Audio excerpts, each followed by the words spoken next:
con la unidad 5, que es materialismo dialéctico, uno de los paradigmas, grandes paradigmas de la modernidad en las ciencias sociales.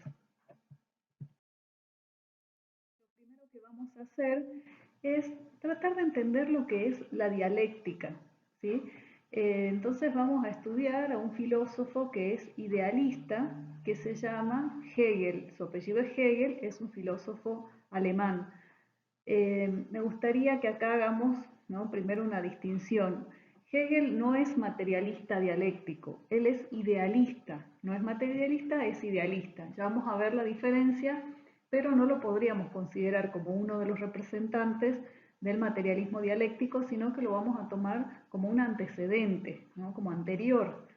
Hegel vivió entre los años 1770 y 1831 y él hace toda una lectura, ¿no? Es uno de los grandes pensadores, ¿no? Va recapitulando todo lo que ha sido la historia de la filosofía, todas las corrientes de pensamiento, y él dice que acá tenemos un problema que nos quedamos siempre en lo aparente, ¿no? Dice, nosotros a través de los distintos sistemas filosóficos, pensemos en el empirismo, el racionalismo, lo trascendental de Kant, dice, siempre hemos ido buscando de una u otra manera comprender la sustancia, ¿no? ¿Qué es una cosa en sí? Dice, ese sería el ser en sí.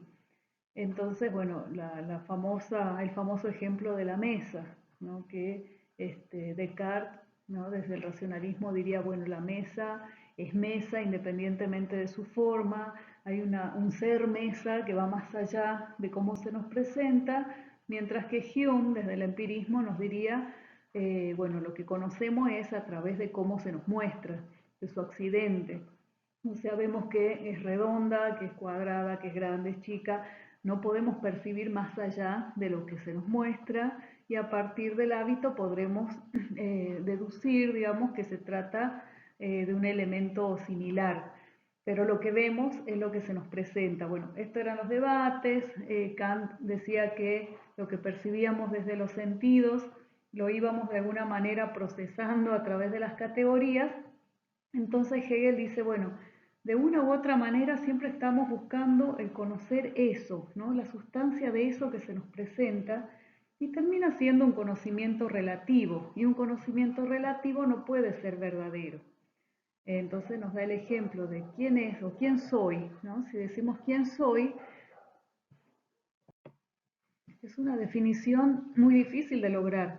Puedo decir soy docente, soy madre, soy hija, pero siempre eso que estoy diciendo que soy está referido a un otro, ¿no?, a otra persona, a otro ser.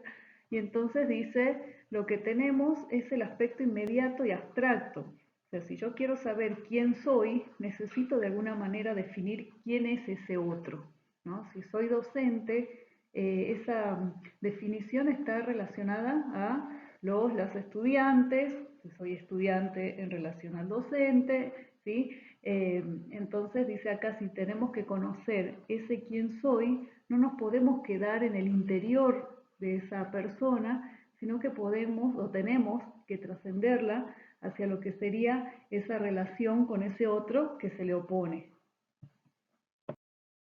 Es así que la realidad está compuesta por un conjunto de relaciones recíprocas, es decir, hay una oposición, ¿no?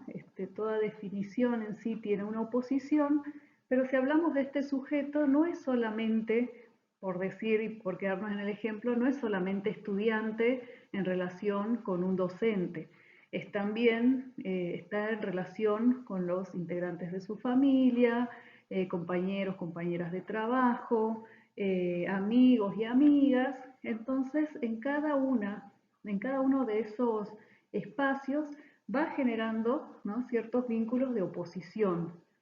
Entonces, cuando queremos saber cuál es ese ser para sí, recordemos, el ser en sí era la sustancia, el ser para sí es eso que sale, desde donde sale y se opone, que sería un entramado de referencias.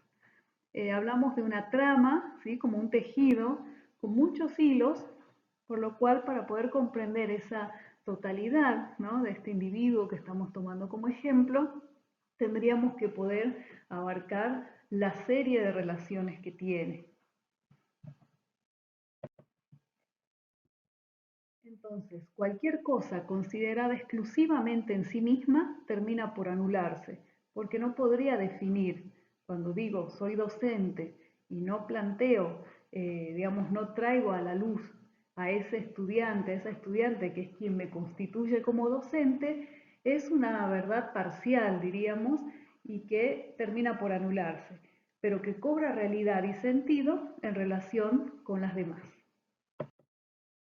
Entonces, este es el proceso, ¿no? Acá está ilustrado, digamos, el proceso dialéctico. Entonces, frente a una afirmación, que sería también llamada la tesis, pero Hegel lo habla en términos de una afirmación, hay siempre una negación, y esto da como resultado una negación de la negación. Entonces, lo puse con colores porque me parece que va a permitir, ¿no? En estos tonos negro, blanco, va a permitir comprender mejor, ¿sí? Que esta tesis que se opone a esta antítesis es superada y contenida por una síntesis que es un gris. ¿Por qué? Porque contiene parte de esa afirmación y contiene parte de la negación, no la anula. Uno está muy acostumbrado a pensar en términos de dicotomía, entonces decir, bueno, si esta es una afirmación y esta es una negación, me tengo que quedar sí o sí con una. Y lo que dice la dialéctica es que la superación contiene ambas, pero es cualitativamente diferente. Entonces acá Hegel trae el ejemplo de la dialéctica del amo y el esclavo. Entonces decimos, bueno, uno es amo, afirmación, esclavo sería negación o viceversa, digamos, hay una relación de oposición. En la dialéctica diríamos que están en unidad y que están en lucha, ¿no? No pueden estar uno sin el otro, porque el amo no podría ser amo si no hay un esclavo, el esclavo no sería esclavo si no hay un amo, o sea, hay una relación, ¿no? Pero que no significa que sea una relación armónica. Hay una relación que está en permanente tensión y lucha y que, de acuerdo a ese ejemplo, lograría superarse en la libertad.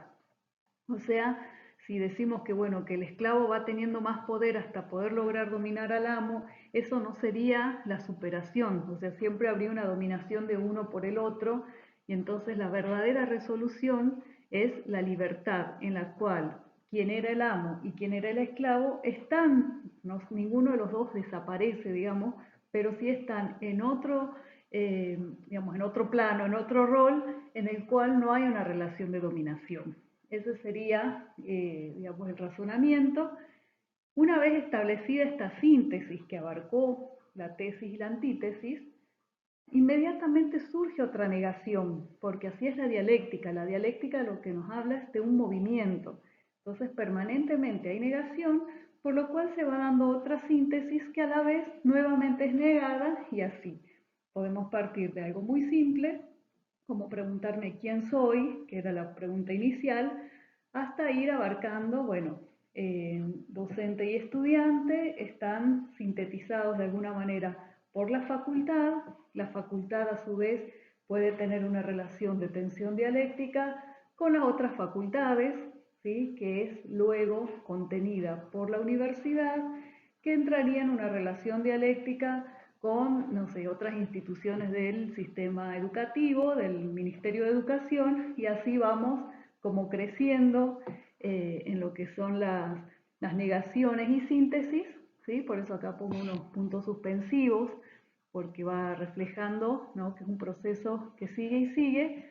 Y lo que dice Hegel es que en realidad estas afirmaciones y negaciones son ideas, de ideas más simples, digamos, hasta llegar a una idea general, absoluta, él habla de lo absoluto, que sería el final, y en términos dialécticos es el final y principio, ¿no? El todo y la nada, que sería, bueno, el llegar al final de este proceso.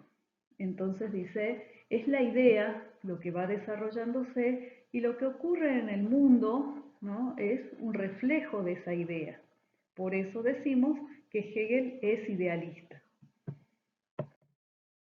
Entonces dice que la realidad es un conjunto de relaciones dialécticas. Acá lo represento con estas mamushkas, que son estas muñequitas que se encastra una adentro de la otra, porque podríamos decir que la más chiquitita es la primera pregunta que nos hacemos y que va incluyéndose en otras, y podríamos decir que la más grande ha abarcado a todas, no dejó a ninguna fuera. ¿Por qué? Porque esa idea, como va siendo síntesis de síntesis, a la larga termina abarcando todo. Entonces dice, el humano es sujeto y es objeto a la vez, ¿no? Esta relación dialéctica, y es la conciencia o el espíritu la síntesis final que aparece ante el mismo. O sea, yo salgo a preguntarme quién soy y cuando logro hacer todo este proceso, esa idea vuelve a mí, ¿no? Es por eso el inicio y el fin. Y dice, esto es, a diferencia del animal, el ser humano tiene pensamiento, voluntad, sentimientos, arte, ciencia, etc. Entonces, por eso, eso es lo que establece Hegel como la diferencia. Y entonces, la realidad es pensamiento, espíritu, y es una idea, así con mayúscula, porque son muchas ideas con minúsculas, digamos, que se van oponiendo hasta llegar a esta idea absoluta, que regresa así. Y bueno, él dice, lo que decíamos recién, la historia universal es el proceso del desarrollo de la idea en el tiempo, en marcha de creciente libertad, ¿no? Vamos apuntando hacia la libertad, pero lo que vamos viendo en la historia es un reflejo de esa idea. Y esa idea se vale de los intereses y pasiones de los hombres para realizar lo universal. O sea que nuestro hacer está de alguna manera determinado por esa conciencia o por esa idea. Y concretamente, Hegel dice que, bueno, que se ha llegado a esta idea general, que es el desarrollo del Estado, en ese momento era el Estado monárquico de Prusia, dice, el cual armonizaría el interés universal con el particular. Bueno, frente a esto, y tomando ideas de la dialéctica, aparecen estos dos pensadores, que son Marx y Engels, no nos confundamos con Hegel. Bueno, acá hay una referencia del tiempo histórico, de 1818 a 1883 Marx, y de 1820 a 1895 Engels. Escribieron juntos, hicieron investigaciones juntos, y bueno, ambos son filósofos, ¿sí? Y bueno, economistas, sociólogos, han hecho una obra muy completa, sobre todo respecto al estudio del capitalismo. Y bueno, y es donde dicen, hay dialéctica, pero no es idealista, sino materialista. Entonces, ¿cuáles son sus bases teórico-filosóficas? Ustedes recuerdan que cuando vimos el positivismo, decíamos que era una crítica hacia el negativismo propio del iluminismo. ¿Se acuerdan que el iluminismo era el movimiento filosófico que hacía una crítica del antiguo régimen, ¿sí? Del régimen feudal, buscando las bases de una nueva sociedad, y que pasada la Revolución Francesa, los pensadores del positivismo, como Saint-Simon, Comte, decían, bueno, no tenemos que quedarnos en esta cuestión negativo-crítica, sino analizar en forma positiva, ¿no? Concreta, real, lo que está pasando, sin crítica, ¿se acuerdan? Bueno, este paradigma recupera ese legado crítico negativo del iluminismo, y también del iluminismo toma la idea de que el humano es infinitamente perfectible y que puede alcanzar las formas más altas de la creatividad, el pensamiento y la acción. Las teorías de Marx sobre la sociedad, la economía y la política sostienen que todas las sociedades avanzan a través de la dialéctica de la lucha de clases, sistema basado en la dialéctica de Hegel, pero con un enfoque materialista y de praxis. Bueno, seguimos insistiendo con esto, vamos a ver cómo se explica mejor. Entonces, ¿cuál es la crítica a Hegel? Por un lado, sí, dicen, la realidad tiene una estructura dialéctica, pero el desacuerdo es decir, la dialéctica, según Hegel, ¿no? Dice Marx, queda detenida en las instituciones políticas existentes, como decíamos, ese Estado monárquico, como si su propio desarrollo condujera a la relación de las supremas capacidades humanas, ¿no? Así como estamos viendo el cierre de esa dialéctica, de esa idea que dice Hegel, tendríamos que entender que ese Estado monárquico prusiano ha logrado contener, ¿no?, todas estas tensiones dialécticas y que llevó al desarrollo, digamos, a la realización de las supremas capacidades humanas. Pero él dice, no, la dialéctica debe ser esencialmente abierta y revolucionaria, no la podemos detener, tiene que abrirse a las nuevas contradicciones. Y dice, si lo verdadero es el todo, que podríamos ponerlo con mayúsculas, si lo verdadero es el todo, tendrían que estar presentes todos los elementos singulares.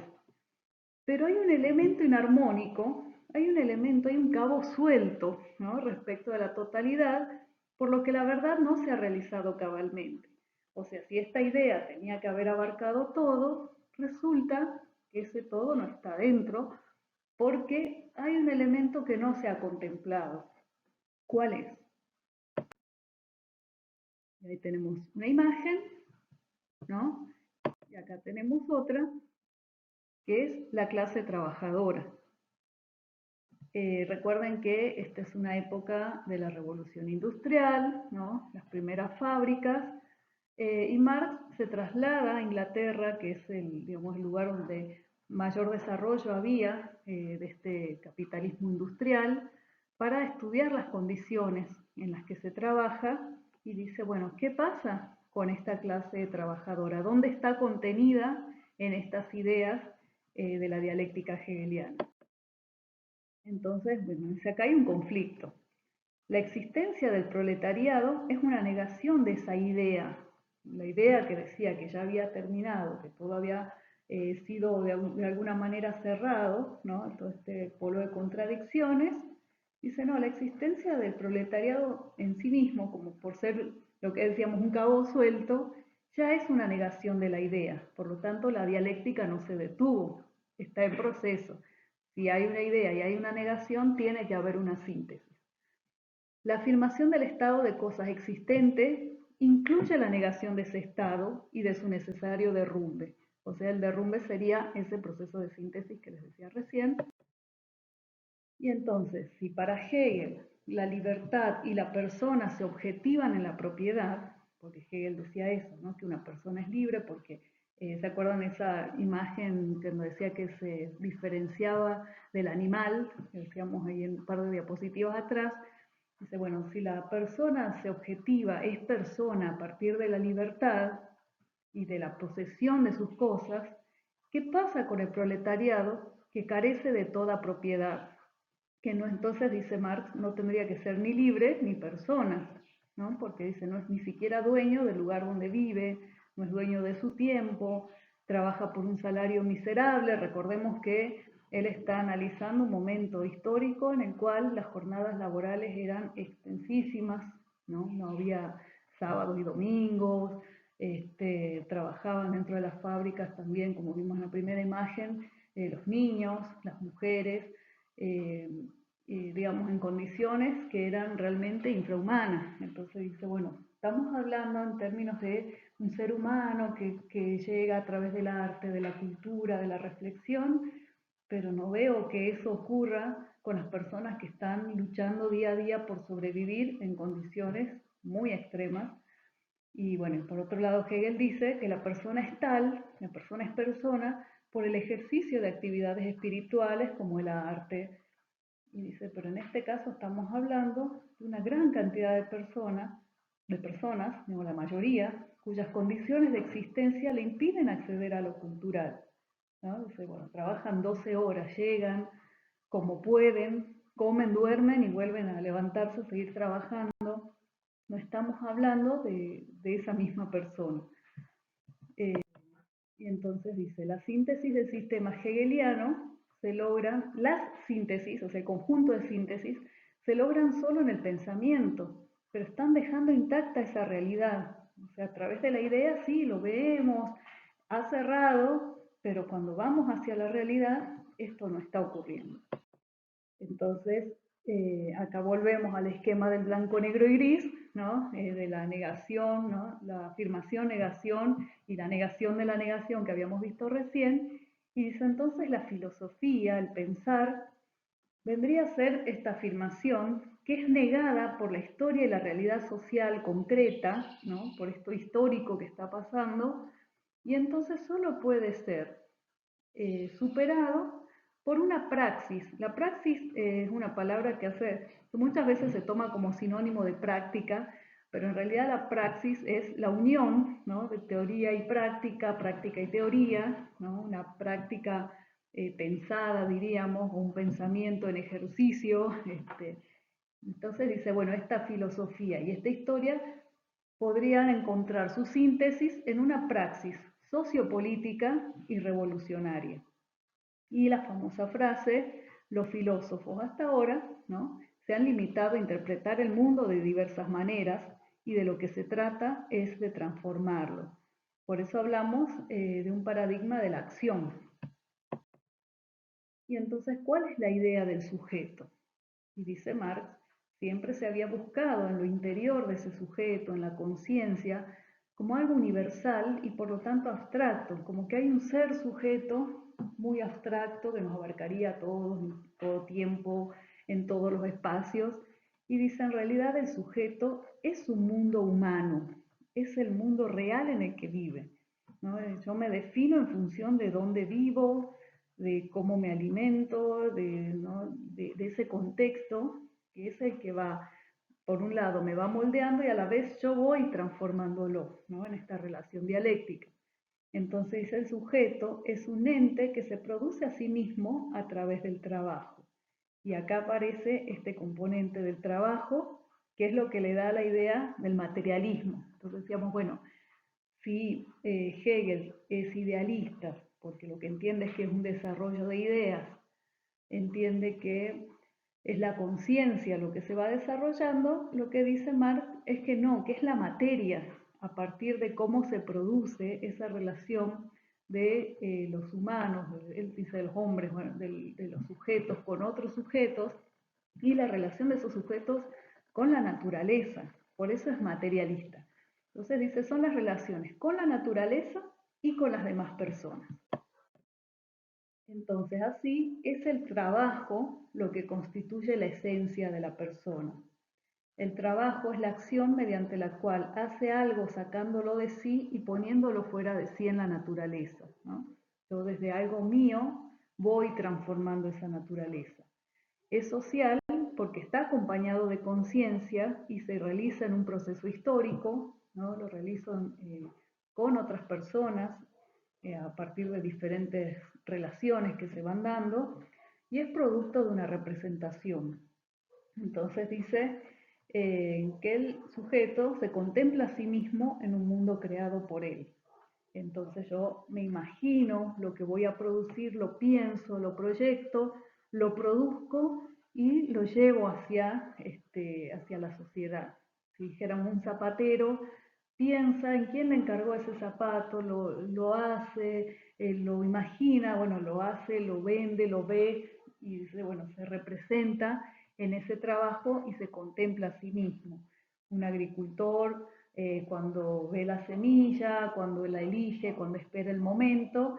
Bueno, eso sería, digamos, un trabajo en el cual esa persona se afirma. Pero bueno, lo que él analiza es qué es lo que pasa en el capitalismo, que ya lo vamos a ir viendo, y bueno, él toma como un esquema, digamos, que sería que la estructura económica de la sociedad son las relaciones de producción. O sea, lo que en última instancia o en primera instancia determina lo que va ocurriendo en la sociedad son estas relaciones de producción. Entonces, el aspecto jurídico, el aspecto político, lo social, lo espiritual, todo está de alguna manera, ¿no? Subordinado, dependiente de lo que va ocurriendo en las relaciones de producción. Entonces, si pensamos en el feudalismo, que tantas veces hablamos de la Revolución Francesa, decimos, bueno, la institución, ¿no? De la monarquía o los señores feudales, digamos, la relación con la tierra, la forma en que se organizaba, ¿no? Todo el tema de, digamos, las leyes, las sanciones, cómo se tomaban las decisiones, el rol de la iglesia, era acorde a esa forma de producción, ese modo de producción feudal, pero cuando empiezan a cambiar y a modificarse las condiciones, cuando se van todas las ciudades, empieza a llegar el oro, todo lo que habíamos visto en el video de Pardo, cuando empiezan a transformarse esas relaciones, todas esas instituciones empiezan a ser insuficientes, inadecuadas para esto nuevo, y por eso se genera todo este proceso revolucionario burgués que genera las condiciones para este modo capitalista de producción con instituciones que son acordes, y entonces dice, en última instancia, siempre es la estructura económica lo que termina marcando todo lo demás. Entonces esto que pusimos en forma vertical sería la superestructura, lo que está parado, digamos, arriba de esa base, ¿sí? Que son las relaciones de producción. Volvemos, esto significa este concepto materialista, ¿no? Como las relaciones de producción, las relaciones económicas, son las que están en última instancia determinando lo que pasa en la sociedad y también en las conciencias. No como decía Hegel, que es la idea lo que va modificando la historia, sino dice, no, al revés, las condiciones de producción son las que modifican nuestras ideas, nuestra conciencia. Acá está la frase, no es la conciencia lo que determina la existencia social, sino que la existencia social es lo que determina su conciencia. Marx destaca la enorme importancia que tienen la ciencia, la técnica y la industria en la vida humana. Entonces, bueno, si tenemos que analizar la conciencia en este momento capitalista, en este periodo histórico concreto, nos vamos a encontrar, bueno, con lo bueno, diríamos, que aporta la ciencia, la técnica, pero también los procesos de alienación que se generan. Entonces, bueno, ¿cómo sería el trabajo y el capitalismo?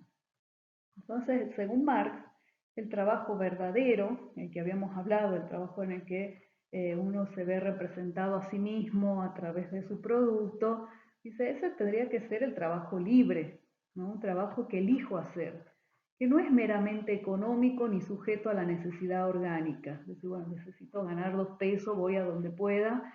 Es decir, un trabajo en el que desarrollo, en el que yo siento placer, donde puedo desarrollar mi creatividad, ¿no? Dice, en su forma plena, libre y consciente, es un desarrollo del ser. Pero si es solo un medio para la vida, es un trabajo forzado, ahí acá se mezcló, la persona se aliena, ¿sí? Si es solo un medio para la vida, o sea, si yo tengo que buscar el mango como sea, salir a buscar por donde pueda, termina siendo un trabajo forzado. No es un trabajo que elijo hacer, sino, como diríamos, no me queda otra. Y si bien no es en condiciones de esclavitud, en esos términos, termina siendo forzado por la propia necesidad.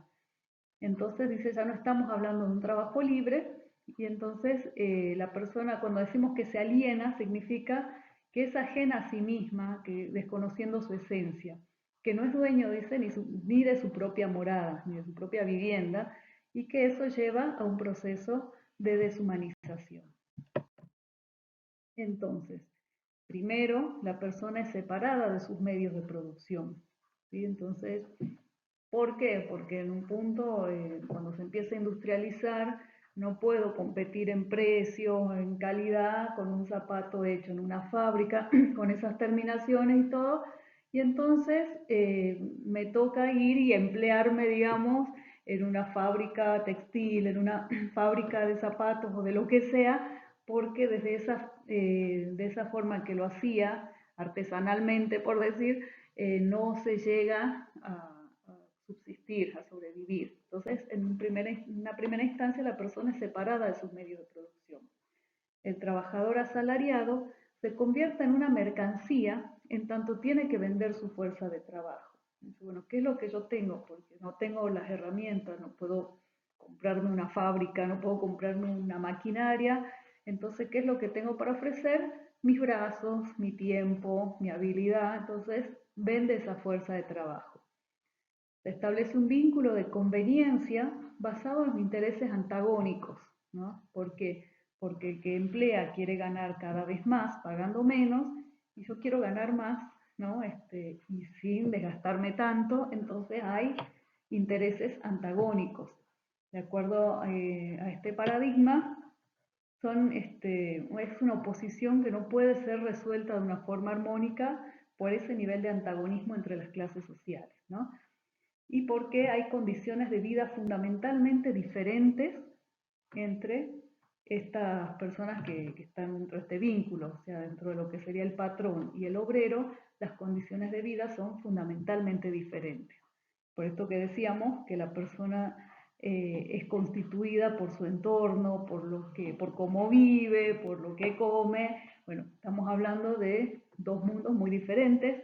El trabajador no tiene control sobre su mercancía. Cuanto más produce, más pobre es, ¿sí? Entonces trabaja más horas, pero no significa que va siendo más rico, sino que por el contrario, desgasta su cuerpo, no accede a un mejor salario, pero sí ese otro sector, digamos, que sería el sector de la patronal, los dueños de esos medios de producción, con esas horas de más que le da el trabajador, sí se enriquece. Entonces ahí se plantea el tema de la desigualdad. Y entonces, bueno, está este concepto de las clases sociales que dice, bueno, la clase social limita la libertad de cada individuo, ya que las capacidades y necesidades se ven restringidas según pertenezca a una clase o a la otra. Esto, bueno, nos trae la reflexión de no es solamente una cuestión de poner, como diríamos, de ponerle ganas, sino que no es lo mismo haber accedido a una alimentación adecuada, a una educación constante, de buena calidad, ¿no? Que estar en un lugar donde no se, o supongamos que tiene que viajar por diferentes lugares, y entonces los niños de esa familia trabajadora ven interrumpido su proceso de educación permanentemente, o están mal alimentados, y bueno, entonces dice, no es que cada clase es libre de desarrollarse, sino que esa libertad en realidad está bastante restringida de acuerdo a esa condición en la que vive. Y bueno, dice el Estado, ¿se acuerdan que decía Hegel que el Estado era quien lograba unificar todos los intereses universales y particulares? Acá dice Marx, en realidad el Estado no representa el interés de todos, sino que expresa el dominio de una determinada clase sobre las demás. Porque dice, estamos hablando de un Estado burgués, por lo cual todas sus instituciones tienden a cuidar los intereses de la burguesía y no de todos y todas, ¿no? La ciudadanía, digo. Y entonces, bueno, otra reflexión, el hambre no se produce como resultado de condiciones externas y naturales propias del metabolismo humano, sino que es condición de la privación impuesta por otros hombres. Y bueno, entonces ahí también hace esa referencia a la desigualdad y a decir, no es que me quedé con hambre porque ya hice la digestión y entonces quiero volver a comer, sino que el hambre se produce a partir de estas relaciones de desigualdad donde la concentración de la riqueza y la expansión de la pobreza hace que el hambre sea una imposición social. Y bueno, cuando se supere la contradicción de clases del capitalismo, se llegará a la sociedad perfecta, dice Marx, y por eso, frente a este antagonismo entre la burguesía, ¿no? Que parecía que ya era el final del Estado, según el final de la dialéctica, se opone este proletariado y tiene que dar lugar a una sociedad sin clases, que es el llamado comunismo, aunque Marx lo que dice el comunismo no es una etapa a la que se aspire llegar como una finalidad, sino que es un medio para alcanzar una sociedad en la que el interés, digamos, no sea la ganancia, sino, bueno, este desarrollo, la perfectibilidad, lo que habíamos dicho, de las personas. Y advierte que la abolición de la propiedad privada y la socialización de los medios de producción son solo un paso que no garantiza que a partir de ello las relaciones sean libres, ¿sí? Porque dice, hay que evitar restablecer la sociedad como una abstracción frente al individuo. Si se genera un estado tan agobiante, digamos, que va por encima de los individuos, olvidando toda esta parte de la creatividad, de la libertad, de la perfectibilidad que habíamos visto, bueno, lo que va a ocurrir es que va a haber relaciones de dominación diferentes, pero que no van a dejar de ser de dominación. Entonces, hay que tener en cuenta que la vida del individuo es una expresión y confirmación de la vida social. Y bueno, este es el paradigma del materialismo dialéctico. Hay muchísimo más por trabajar, lo estamos viendo en una forma bastante esquemática. Y bueno, seguimos en la siguiente clase.